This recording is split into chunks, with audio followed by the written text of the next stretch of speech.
नमस्कार साथियों, आज का वीडियो अध्यापक भर्ती परीक्षा 2023 से संबंधित है दोस्तों। आज के इस वीडियो के अंदर दोस्तों हम लेवल 1 व लेवल 2 के तमाम वो अभ्यर्थी जो अपने परिणाम का इंतजार कर रहे हैं दोस्तों, उनसे संबंधित ये वीडियो रहेगा। इस वीडियो को दोस्तों ज़्यादा से ज़्यादा शेयर करना है। आप सभी को अच्छी तरह से पता होगा कि राजस्थान कर्मचारी चयन बोर्ड आज लेवल 2 के कुछ विषयों के परिणाम जारी कर रहा है। अब वो परिणाम रिवाइज परिणाम भी है, प्रोविजनल परिणाम भी है। इसी के साथ लेवल 1 के मूल पदों पर जो 117 के आसपास मूल पद है, कई सारे साथियों के मुझे कमेंट देखने को मिले कि सर लेवल 1 के मूल पदों पर आज परिणाम जारी होगा या नहीं होगा। और लेवल 1 की जो सेकंड नंबर वेटिंग आने वाली है, एक वेटिंग लिस्ट जारी हो चुकी है, तो सेकंड वेटिंग लिस्ट आएगी या नहीं आएगी दोस्तों, तमाम आपके जो पसंद है उसके ऊपर ये वीडियो रहेगा। अब कट ऑफ कम होगी या बढ़ेगी रिवाइज परिणाम से, क्योंकि जो विवादास्पद प्रश्न है उन पर फेरबदल किया जाएगा। हो सकता है किसी प्रश्न को डिलीट भी कर दिया जाए और हो सकता है किसी प्रश्न के आंसर चेंज भी कर दिया जाए। दोस्तों इसके ऊपर बातचीत करेंगे। कई सारे साथियों के मुझे इस तरह के कमेंट देखने को मिले कि सर हमारे जो कट ऑफ फाइनल आई थी उसमें 0.01 कम है, 0.22 कम है, 0.5 या 1 या 1.5 नंबर कम है, हमारे को उम्मीद रखनी चाहिए या नहीं रखनी चाहिए। दोस्तों इसके ऊपर बातचीत करेंगे। क्या L1 का भी परिणाम आज जारी होगा? L1 की दूसरी वेटिंग लिस्ट से संबंधित दोस्तों आपके सामने साझा करूंगा मैं जो भी सूचनाएं हैं। रिवाइज रिजल्ट से कितना फेरबदल होगा, यदि चयनित अभ्यर्थी बाहर हो रहे, ये सभी को अच्छी तरह से पता होगा कि जब परिणाम रिवाइज होगा तो जो अभ्यर्थी चयनित है, जिनके कट ऑफ के आसपास नंबर है और जो जिन प्रश्नों में फेरबदल होगा, यदि वो प्रश्न उनके सही थे पहले, तो दोस्तों चयनित अभ्यर्थी को भी बाहर होना पड़ेगा। लेकिन मेन चीज़ ये है कि जो चयनित अभ्यर्थी अब बाहर होते तो उनके लिए अतिरिक्त पद सृजित गवर्नमेंट करेगी या नहीं करेगी, दोस्तों इसका पर बातचीत करेंगे। क्या फाइनल आंसर की वापस आएगी, दोस्तों तमाम पॉइंट के ऊपर ये वीडियो रहेगा। इस वीडियो को दोस्तों आपको शुरू से लेकर आपको एंड तक देखना है, और यदि चैनल आपने अभी तक सब्सक्राइब नहीं किया तो दोस्तों चैनल को अवश्य सब्सक्राइब करिए और इस वीडियो को लाइक करना बिल्कुल भी मत भूलिएगा। सबसे पहले दोस्तों बातचीत करेंगे कि आज परिणाम जारी हो रहा है लेवल 2 के रिवाइज परिणाम में अब किस विषय का परिणाम जारी होगा। तो दोस्तों मैंने आपको पिछले वीडियो के अंदर ही बोला कि ये सारी की सारी बातें आज ही स्थिति स्पष्ट होगी कि लेवल 2 के किन विषयों का परिणाम जारी होगा। जिन विषयों का परिणाम तैयार हो गया उन्हीं विषयों का दोस्तों परिणाम जारी होने वाला है। अब लेवल 1 का दोस्तों आज परिणाम जारी नहीं होगा। मैं एक बार फिर बता दूं, कई सारे साथी कमेंट करते रहते हैं कि सर लेवल 1 का भी जो 117 मूल पद है उन पर आज परिणाम जारी होगा, नहीं होगा। लेवल 2 के एक या दो विषय हो सकता है आपका परिणाम हिंदी और पंजाबी का हो। एक तो मान लीजिए जिसमें पोस्टें कम भी, उनका परिणाम जारी होने की संभावना है। हो सकता है कि आज आपका इंग्लिश का परिणाम जारी हो जाए। अब सबसे बड़ा सवाल ये है कि जिन भी विषयों का परिणाम जारी होगा उनमें फेरबदल कितना होगा, कितने क्वेश्चन डिलीट हो सकते हैं। तो दोस्तों मेरा आइडिया हो सकता है सटीक रहे या ना रहे, ये मेरे पॉइंट ऑफ व्यू से मैं बता रहा हूँ। यदि बातचीत करें हिंदी, तो इसके अंदर भी दोस्तों प्रश्नों के अंदर फेरबदल हो सकता है। जो याचिकाएं लगी थी दोस्तों प्रश्नों को लेके, वो प्रश्न रियलिटी के अंदर दोस्तों राजस्थान कर्मचारी चयन बोर्ड ने फाइनल आंसर की के अंदर उनके आंसर गलत माने थे। तो हिंदी के अंदर कुछ क्वेश्चनों पर दोस्तों फेरबदल हो सकता है, इंग्लिश के अंदर भी दोस्तों हो सकता है। अब कितने प्रश्नों का होगा, तो लगभग मेरा अनुमान है 1 से लेकर दोस्तों 3 प्रश्नों तक फेरबदल हो सकता है।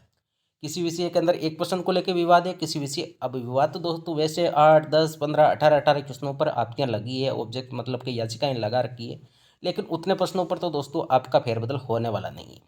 हो सकता है किसी विषय के अंदर एक प्रश्न के अंदर फेरबदल हो रहा है, तो इससे कितना दोस्तों फेरबदल होगा, तो एक प्रश्न आप सभी को चित्र से पता 2 नंबर का है और 1/3 नेगेटिव मार्किंग है। मान लीजिए किसी सिलेक्टेड कैंडिडेट के जो एक क्वेश्चन जिसका पहले ऑप्शन ए था, अब उसको बी कर दिया जाए।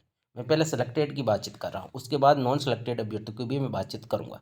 तो मान लीजिए सिलेक्टेड अभ्यर्थी का ऑप्शन ए राइट किया हुआ था पहले, और फाइनल आंसर की के अंदर उनका राइट आंसर ए हुआ है। तो दोस्तों आप सभी को चित्र से बताया कि अब रिवाइज परिणाम हो रहा है, तो मान लीजिए इस ए का आंसर बी कर दिया गया, तो ये सिलेक्टेड अभ्यर्थी जिनके कट ऑफ से 1.5 ही ज़्यादा थे या 1 नंबर के आसपास ज़्यादा थे कट ऑफ से, जो फाइनल कट ऑफ आई उसकी मैं बातचीत कर रहा हूँ, तो ये अभ्यर्थी दोस्तों बाहर हो सकते हैं। और नए अभ्यर्थी कौन आएंगे, जिन अभ्यर्थियों को पहले ए ऑप्शन राइट नहीं था, बी ऑप्शन था और एक्सपर्ट कमेटी ने उस बी ऑप्शन को राइट कर दिया था, तो जो कट ऑफ से कुछ पॉइंट कम रहेगी, मान लीजिए 1 नंबर 1.5 2 नंबर तक कम रहेगी। एक तो पहली बात यह है कि उनके 1/3 नेगेटिव मार्किंग हुई है। अब यदि उन क्वेश्चन के आंसर ठीक कर दिया जाता है तो उनको कम से कम दोस्तों 2.5 नंबर का बेनिफिट मिलेगा, 1.2.675 तक दोस्तों बेनिफिट मिलेगा, ये आप सभी को अच्छी तरह से पता होगा। तो दोस्तों इसमें कुछ भी हो सकता है।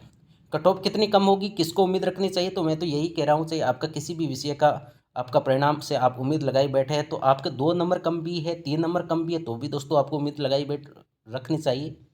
क्योंकि अब कौन से प्रश्नों के अंदर फेरबदल होगा, मेन चीज़ ये है। अब हो सकता है आप सभी को अच्छी तरह से पता होगा कि हिंदी के अंदर ये जिस विषय से आपने एग्जाम दिया, तो हो सकता है आप याचिकाकर्ता भी बने हो, तो आपको भी पता है कि कौन से प्रश्नों में फेरबदल हो सकता है, रियलिटी के अंदर ऑथेंटिक बुक केस हैं उनके आंसर क्या थे। तो ये सारा का सारा मामला दोस्तों फेरबदल होने की वजह से ही कितना बदलाव होगा वो डिपेंड करेगा कि वो प्रश्न कौन से है, और जो सिलेक्टेड अभ्यर्थी है उनके वो प्रश्न सही है या गलत है, वो नॉन सिलेक्टेड अभ्यर्थी के वो सही है या गलत है, उसी हिसाब से दोस्तों। और ये रियलिटी है दोस्तों कि यदि किसी विषय के अंदर 500 अभ्यर्थी बाहर हो रहे तो उसमें 500 नए अभ्यर्थी को भी लिया जाएगा, और जो ये चयनित अभ्यर्थी 500 बाहर हो रहे इनके लिए सरकार अतिरिक्त पद सृजित करना पड़ेगा दोस्तों। हो सकता है दोस्तों आचार संहिता के अंदर ये अतिरिक्त पद सृजित ना करें। मैं तो सभी चयनित अभ्यर्थियों से यही अपील करूंगा कि आप एक टेलीग्राम ग्रुप बना लीजिए या व्हाट्सएप ग्रुप बना लीजिए, सभी एकता रखें ताकि किसी को भी कोई परेशानियों का सामना ना करना पड़े, और संगठन में ही दोस्तों सकती है। इतना इजी नहीं है, मैं एक बार आपको फिर बता दूं, अतिरिक्त पद सृजित करना, क्योंकि ये बीजेपी सरकार की आपकी भर्ती नहीं है। और इसमें पूरा का पूरा ये मामला हुआ था, ये एक्सपर्ट कमेटी की कमियों की वजह से ही दोस्तों फेरबदल हो रहा है। नहीं तो दोस्तों किसी भी भर्ती के अंदर आज तक ऐसा नहीं हुआ। तो हो सकता है किसी भर्ती के अंदर हुआ होगा, लेकिन राजस्थान कर्मचारी चयन बोर्ड की एक पशुधन सहायक के अंदर ऐसा ही मामला हुआ था, जिसमें कुछ अभ्यर्थियों की ज्वाइनिंग हो गई थी, लेकिन फिर प्रश्नों का रिव्यू हुआ तो चयनित अभ्यर्थी भी बाहर हो गए थे। तो सभी मिलके दोस्तों जितने भी चयनित अभ्यर्थी बाहर हो रहे हैं उनके लिए अतिरिक्त पद सृजित किया जाए, और नए अभ्यर्थी को दोस्तों फायदा मिलना चाहिए, क्योंकि ये जो एक्सपर्ट कमेटी ने अब प्रश्नों का रिव्यू किया तो एग्जाम एकदम दोस्तों बिल्कुल एग्जैक्टली है। तो इसमें नॉन चयनित जिनका अभी तक सिलेक्शन नहीं हुआ है, यदि वो अंदर आ रहे तो भी दोस्तों किसी को परेशानी नहीं होनी चाहिए, और जो चयनित अभ्यर्थी बाहर हो रहे तो जिनका अभी चयन हो रहा है या जिनका कट ऑफ से बहुत ज़्यादा अंक थे और वो यदि चयन के अंदर अभी भी बरकरार रहेंगे, तो उनको भी उन जो बाहर हो रहे हैं उन अभ्यर्थियों का दोस्तों साथ देना चाहिए। अब प्रोविजनल परिणाम भी आएगा। प्रोविजनल के अंदर दोस्तों अलग अलग कैटेगरी की वजह से कई सारे कुछ डॉक्यूमेंटों की कमी से या कुछ अलग मैटर की वजह से प्रोविजनल किए गए, तो इस जो रिवाइज परिणाम आ रहा है इसके साथ ही दोस्तों आपका प्रोविजनल परिणाम भी आएगा। जिस विषय का मान लीजिए आज हिंदी का परिणाम आ रहा है, अब देखते हैं किस विषय का परिणाम जारी होगा। तो हिंदी का आ रहा है, तो हिंदी के जो भी अभ्यर्थी शेष कुछ लिस्टें तो दोस्तों पहले ही जारी हो चुकी है, प्रोविजनल के अंदर पात्र कर दिया गया है। लेकिन जो अभ्यर्थी अभी भी प्रोविजनल के अंदर है तो उनको भी, जिनके वैलिड डॉक्यूमेंट रहेंगे दोस्तों, उनको भी पात्र कर दिया जाएगा। यानी कि आज जो परिणाम जारी होगा इसमें प्रोविजनल परिणाम भी जारी हो सकता है और रिवाइज परिणाम भी दोस्तों आपको देखने को मिल सकता है। और यदि कुछ पद रिक्त भी है, यानी मूल पद कुछ शेष भी बचे हुए हैं, तो उनका भी परिणाम दोस्तों आज जारी हो जाएगा। यही बात है, मेन मकसद मेरे कहने का यही है कि मान लीजिए आज हिंदी विषय का परिणाम आ रहा है, तो हिंदी से संबंधित जितने भी पेंडिंग परिणाम है वो सारे के सारे जारी होने की पूरी संभावना है। अब 0.01, 0.022, 0.5 नंबर का मैं उम्मीद, तो मैं यही बता रहा हूँ कि 3 नंबर तक वाले अभ्यर्थी को भी उम्मीद रखनी चाहिए, क्योंकि यदि एक क्वेश्चन के अंदर भी फेरबदल हो रहा है, मान लीजिए एक क्वेश्चन के अंदर फेरबदल हुआ, तो इसमें कितने नंबर का दोस्तों वेरिएशन आएगा, कितने नंबर कम ज़्यादा होंगे, तो कम से कम 2.5, क्योंकि एक क्वेश्चन का जो प्राप्तांक है वो 2 नंबर है। और हो सकता है किसी अभ्यर्थी को उनके नेगेटिव मार्किंग हुई होगी, पहले वो प्रश्न गलत था अब उनका राइट हुआ है, तो कम से कम 2.5 नंबर या 2.60 के आसपास दोस्तों, 2.60 के आसपास दोस्तों फेरबदल हो सकता है।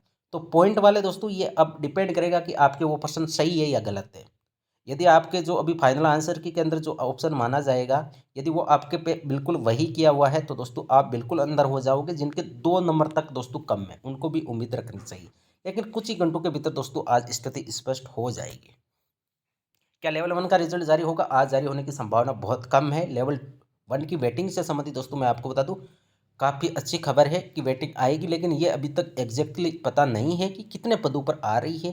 पहले पद बताए जा रहे थे 800 के आसपास, 1000 के आसपास। एक वेटिंग जारी हो चुकी है, लेकिन दोस्तों बहुत कम पदों पर जारी हुई। उम्मीद है कि अब की बार जो सेकंड वेटिंग लिस्ट आएगी वो अच्छे खासे पद है, जितने अभ्यर्थी नॉन ज्वाइनर रहे उनके स्थान पर सारे के सारे अभ्यर्थियों को दोस्तों ले लिया जाएगा। रिवाइज रिजल्ट से कितना फेरबदल होगा, वही फेरबदल है कि कौन से प्रश्नों में कितना फेरबदल होगा वही डिपेंड करेगा। एक प्रश्न यदि फेरबदल हो रहा है तो अभ्यर्थियों की संख्या कम रहेगी, 2 प्रश्नों के अंदर फेरबदल हो रहा है तो जाहिर सी बात है कम से कम 5 नंबर के ऊपर नीचे होंगे। तो हो सकता है, आप कई सारे साथी ये भी कमेंट करेंगे कि सर कट ऑफ कम होगी या ज़्यादा होगी। वो डिपेंड करेगा कि उन प्रश्नों की वजह से कितने अभ्यर्थी प्रभावित हो रहे हैं। यदि नॉन चयनित अभ्यर्थी यानी जिनका अभी तक चयन नहीं हुआ है, सीधी सी बात यही है कि यदि 200 अभ्यर्थी बाहर हो रहे हैं तो 200 अभ्यर्थी नहीं भी दोस्तों अंदर आएंगे, यानी जितनी सीटों पर परिणाम जारी करना था पहले बोर्ड को वो जारी कर चुका है। मूल पदों की मैं बातचीत कर रहा हूँ। वो हो सकता है कई सारी सीटें अभी कोर्ट केस की वजह से या प्रोविजनल की वजह से खाली होगी, लेकिन जितना 1 गुने के अंदर फाइनल परिणाम जारी करना है वो दोस्तों हो जाए। अब कई सारे साथी ये भी कमेंट करेंगे कि सर हमारा वेटिंग के अंदर चयन हुआ है, हम बाहर तो नहीं हो जाएंगे। दोस्तों वो डिपेंड, मेन चीज़ यही है कि क्वेश्चन आपके जो फेरबदल हो रहा है वो क्वेश्चन आपके सही है या गलत है। यदि आपके वो क्वेश्चन सही थे पहले और आपका उन्हीं क्वेश्चनों की वजह से यदि चयन हुआ है और उन प्रश्नों पर यदि अब फेरबदल हो रहा है तो दोस्तों जाहिर सी बात है, यदि आपका वेटिंग के अंदर चयन हुआ है तो आप बाहर भी हो सकते हैं, लेकिन आपको टेंशन लेने की आवश्यकता नहीं है। तमाम जितने भी सिलेक्टेड अभ्यर्थी है वो आपके साथ है, और जो भी जिनका चयन नहीं हुआ है वो भी आपके साथ है। सरकार से दोस्तों ज़रूर निवेदन करेंगे कि अतिरिक्त पद सृजित करके अभ्यर्थियों का समायोजन किया जाए। आंसर की वापस जारी होगी, बिल्कुल होगी दोस्तों। यदि एक भी प्रश्न के अंदर फेरबदल होगा तो वो भी मेंशन करना पड़ेगा फाइनल परिणाम के अंदर कि इस बुकलेट सीरीज के अंदर ये प्रश्न संख्या का आंसर पहले ये था, अब इसका बदल के ये किया गया। और हो सकता है कि 1 से लेके दोस्तों 150 क्वेश्चन थे, इनके अलग अलग मतलब कि जितने पहले तो थे वो तो रहेंगे। हो सकता ये तो है नहीं कि 150 के 150 आंसर चेंज हो रहे हैं, लेकिन पूरी की पूरी आंसर की जारी हो सकती है। मान लीजिए एक भी प्रश्न के अंदर फेरबदल हुआ है तो वहाँ पे भी दोस्तों उसका ए है तो बी किया जाएगा, या बी है तो उसका सी किया जा सकता है। आंसर बदलने बदले या क्वेश्चन डिलीट किए गए, ये मेन क्वेश्चन है कि सर जो पहले से डिलीटेड प्रश्न थे उन पर भी कुछ प्रक्रिया चलेगी या उन पर भी विचार किया जाएगा या नहीं किया जाएगा। तो दोस्तों डिलीटेड क्वेश्चन पर मेरे हिसाब से दोस्तों किसी भी प्रकार का कोई फेरबदल नहीं होगा, और जिन प्रश्नों को पहले दो दो ऑप्शन राइट थे और एक ऑप्शन माना है उन प्रश्नों को डिलीट किया जाएगा, और मैक्सिमम क्वेश्चन को दोस्तों डिलीट किया गया है। मैक्सिमम क्वेश्चन मान लीजिए किसी विषय के अंदर यदि 3 क्वेश्चनों पर विवाद था तो उसका रेशियो रहेगा 2.1, यानी 2 प्रश्नों को डिलीट किया गया, एक प्रश्न के आंसर चेंज किए गए। ये मेरा मानना है। हो सकता है सटीक रहे या ना रहे। क्या नए अभ्यर्थी का चयन होगा? क्यों नहीं होगा, बिल्कुल होगा। जितने अभ्यर्थी चयनित बाहर होंगे उतने ही नए अभ्यर्थी को दोस्तों अंदर लिया जाएगा, लेकिन चयनित अभ्यर्थी को किसी भी प्रकार से दोस्तों निराश होने की आवश्यकता नहीं है। तमाम साथीगण दोस्तों आपके साथ खड़े हैं। लेवल 2 के जितने भी लंबित परिणाम है, चाहे आपका प्रोविजनल हो या किसी अन्य मैटर की वजह से यदि आपका परिणाम रुका हुआ है तो तमाम जो पेंडिंग परिणाम है दोस्तों वो आपके सामने कुछ ही घंटों के भीतर जिस भी विषय का परिणाम जारी होगा आपके सामने दोस्तों जारी हो जाएंगे। L1 के मूल पदों पर परिणाम कब आएगा? तो संभावना यही है कि 28 अक्टूबर जो अगला परिणाम जारी होना है अक्टूबर एंड के अंदर, वहाँ पे L1 के मूल पदों पर परिणाम जारी हो सकता है। आपको किसी भी तरह की कोई टेंशन लेने की आवश्यकता नहीं है। 117 पद ही दोस्तों मूल पद है, बाकी जो टोटल पदों की संख्या थी 338 के आसपास थी। इसमें कई सारे परिणाम कोर्ट केस की वजह से दोस्तों रुके हुए हैं, लेकिन मूल पद 117 ही शेष बचे हुए L1 के अंदर। तो वीडियो बहुत लंबा हो गया, इस वीडियो को यहीं से विराम देते हैं दोस्तों। यदि वीडियो पसंद आया तो इस वीडियो को दोस्तों ज़्यादा से ज़्यादा शेयर करें, और चैनल पर यदि पहली बार आए तो दोस्तों चैनल को सब्सक्राइब अवश्य करिएगा।